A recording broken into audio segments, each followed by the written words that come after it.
నమస్తే శ్రీమాత్రే నమః శ్రీ కృష్ణాయ నమః. నవంబర్ 30, 2025 నాటి మేషాది ద్వాదశ రాశుల వారికి ఎలాంటి గ్రహస్థితులు ఉన్నాయి, ఆ గ్రహాలు ఇచ్చే ఫలితాలు, సూచనలు, అదృష్ట శాతం ఎంత, కలిసి వచ్చే రంగు, కలిసి వచ్చే వారాలు, ఈ అంశాలన్నీ తెలుసుకుందాము. అందులో భాగంగా ఈ రోజు గ్రహస్థితులు చూసినట్టయితే కనుక చంద్రుడు మకర రాశిలో సంచారం చేస్తున్నాడు. సూర్యుడు బుధుడు వృశ్చిక రాశిలోను, శుక్రుడు తులాలోను, కుజుడు కన్యలోను, గురుడు మిథునంలోను, శని కుంభంలోను, రాహు మేషంలోను, కేతు తులాలోను సంచారం చేస్తున్నారు. ఈ సంచార ఫలితాలు మరి ఎలా ఉండబోతున్నాయి అనే అంశంలో మేషరాశి వారికి చూసుకున్నట్టయితే కనుక చంద్రుడు వృత్తి సంబంధితమైనటువంటి మార్పులు చేర్పులు ఈ రోజు మీకు కలగజేసేటట్టుగా గోచరిస్తోంది. అయితే అది మీ యొక్క వృత్తిలో కావచ్చు, మీరున్న ప్రదేశంలో కావచ్చు, కొన్ని మార్పులు జరిగేందుకు అవకాశాలు కనబడుతున్నాయి. కృషికి తగినటువంటి ఫలితం దక్కుతుంది. సీనియర్ల యొక్క సహాయ సహకారాలు ఈ రోజు మీకు అందుబాటులోకి వస్తాయి. కానీ మీ యొక్క సహచరులతో, మీరున్న వృత్తిలో కావచ్చు, మీరున్న ప్రాంతంలో కావచ్చు, మీతో పాటు ఉన్న వారితో మీకు గొడవలు వచ్చే అవకాశం కనబడుతోంది. ఈ విషయంలో కొంత సంయమనం పాటించే ప్రయత్నం చేసుకోండి. మీకు చెప్పదగిన సూచన ఏంటంటే కనుక మీరు మాట్లాడేటప్పుడు కొంత బ్యాలెన్స్డ్గా మాట్లాడడంతో పాటు ముందు వెనక మాట్లాడే ముందు ఆలోచించి మాట్లాడినట్టయితే కనుక ఏదైనా సమస్యలు రాకుండా ఉండేందుకు అవకాశాలు ఎక్కువ కనబడతాయి.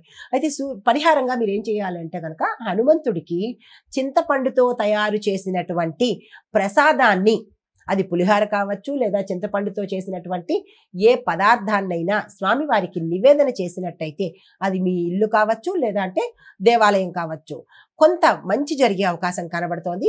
జాతకరీత్యా కానీ ఏదైనా ఇబ్బందులు ఉంటే తొలగిపోయే అవకాశం కనబడుతోంది. అయితే మీకు కలిసి వచ్చే అదృష్ట శాతం 84 గాను, కలిసి వచ్చే రంగు ఎరుపు, కలిసి వచ్చే సంఖ్య 9, కలిసి వచ్చే వారము మంగళవారము. తదుపరి రాశి వృషభ రాశి. ఈ రాశి వారికి ధార్మిక కార్యక్రమాల్లో పాల్గొనడం వల్ల కొంత మానసికంగా ఉల్లాసంగా సంతోషంగా ఉండగలుగుతారు. దూర ప్రయాణాలకు ఇది అనుకూలమైన సమయము. క్షేత్ర దర్శనము చేయడానికి అవకాశాలు కనబడుతున్నాయి. విద్యార్థులకు అద్భుతమైన ఫలితాలు కనబడుతున్నాయి. మీరు కాంపిటేటివ్ ఎగ్జామ్స్ కానీ లేదా అంటే విదేశాలు వెళ్ళే ప్రయత్నాలు కానీ, ఇలా మీరు ఏ ప్రయత్నం చేసినా ఈ రోజు సక్సెస్ అయ్యే అవకాశాలు కనబడుతున్నాయి. ఉద్యోగస్తులకు లాభాలు కనబడుతున్నాయి. వ్యాపారస్తులకు కూడా లాభాలు వచ్చే అవకాశం కనబడుతోంది. ఉద్యోగస్తులకు లాభాలు ఏ రీత్యా అంటే కనుక ప్రమోషన్స్ కావచ్చు, ఆగిపోయిన బకాయిలు రావడం కానీ, లేదా అంటే స్థాన చలనాలు, ఉన్న ప్రదేశం నుంచి వేరే ప్రదేశానికి మారే అవకాశాలు కూడా గోచరిస్తున్నాయి.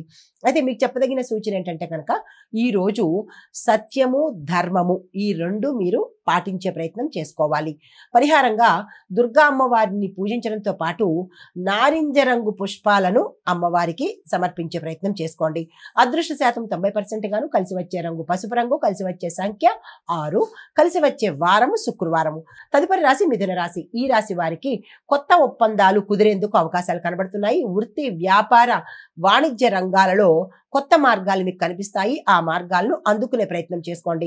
కానీ ఆర్థిక వ్యవహారాల్లో జాగ్రత్తలు తీసుకునే ప్రయత్నం చేయండి. తర్వాత ఆరోగ్యపరంగా చూసినట్టయితే కనుక ఎటువంటి అనారోగ్య సూచనలు కనిపించట్లేదు. ఒక మంచి వార్త మీకు ఆనందాన్ని కలిగించేటట్టుగా గోచరిస్తోంది. సూచన ఏంటంటే కనుక నమ్మక ద్రోహులు మీ చుట్టుపక్కల ఉండేందుకు అవకాశం ఉంది. వారిని గుర్తించి జాగ్రత్త పడండి. పరిహారంగా మీరు శ్రీ మహావిష్ణువుని పూజించేటప్పుడు తులసి పత్రాలను ఎక్కువగా వినియోగించే ప్రయత్నం చేసుకోండి. కలిసి వచ్చే శాతము అదృష్ట శాతం 82 గాను, కలిసి వచ్చే రంగు ఆకుపచ్చ, కలిసి వచ్చే నెంబరు 5, కలిసి వచ్చే వారము బుధవారము.